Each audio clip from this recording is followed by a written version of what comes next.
আসসালামু আলাইকুম রহমতুল্লাহ। আমরা বিভিন্ন সময় বিভিন্ন কারণে ঋণের ভিতরে পড়ে যাই। বুখারী শরীফের 2893 নং হাদিসে একটি দোয়া আছে, যে দোয়াটি পাঠ করলে আমরা ঋণ পরিশোধ করার মতো তৌফিক আল্লাহ তাআলা আমাদের দিবেন। দোয়াটি হলো, আল্লাহুম্মা ইন্নী আউযু বিকা মিন গলাবাতিদ দাইনি ওয়া গলাবাতিল আদুওয়ি ওয়া শামাতাতিল আ'দা।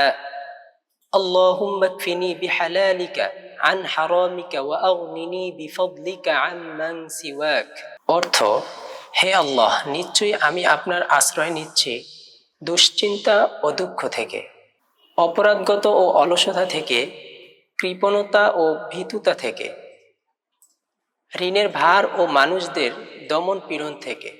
আমরা বিভিন্ন সময় অনেক বেশি পরিমাণে ঋণগ্রস্ত হয়ে যাই।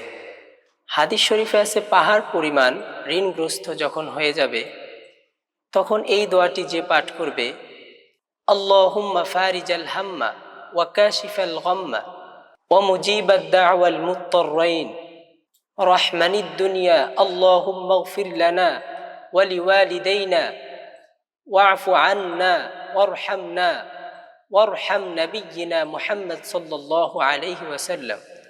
মুস্তাদরাক হাকিম 1869 নং হাদিস। অর্থ, হে আল্লাহ, আপনি পেরেশান দূর করার মালিক, যত চিন্তা আছে সব চিন্তা লাঘবকারী। যারা দুশ্চিন্তাগ্রস্ত হতে হতে দেওয়ালে পিঠে ঠেকে গেছে, তাদের সকল নিরুপায় মানুষের আহ্বানে সাড়াদানকারী। দুনিয়া এবং আখেরাতে আপনি রহিম, উচ্চ জগতে আপনি রহিম। আপনি আমাদের উপর দয়া করুন, সুতরাং আমাকেও এমন অনুগ্রহ দ্বারা দয়া করুন যা আপনার ছাড়া অন্য সবার অনুগ্রহ থেকে আমাকে সম্পূর্ণ অনুগ্রহণশালী করে দেবে। কঠিন বিপদ থেকে মুক্তি পাওয়ার সব থেকে সহজ দোয়া। রাসূলুল্লাহ সাল্লাল্লাহু আলাইহি ওয়াসাল্লাম বলেন, যে ব্যক্তি হযরত ইউনুস আলাইহিস সালামের ভাষায় দোয়া করবে, সে যে সমস্যায় থাকুক আল্লাহ তার ডাকে সাড়া দিবেন। তিরমিজি শরীফ।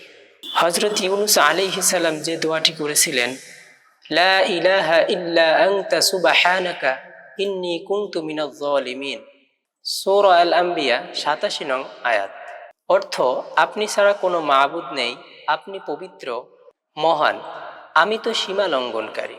কঠিন বিপদ থেকে মুক্তি পেতে রাসূলুল্লাহ সাল্লাল্লাহু আলাইহি ওয়াসাল্লাম যে দোয়াটি সব থেকে বেশি পড়তেন, ইয়া হাইয়্যু ইয়া কাইয়্যুম বিরহমাতিকা আস্তাগীথ, ইয়া হাইয়্যু ইয়া কাইয়্যুম বিরহমাতিকা আস্তাগীথ।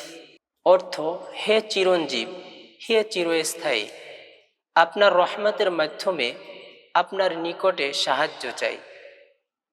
তিরমিজি শরীফ।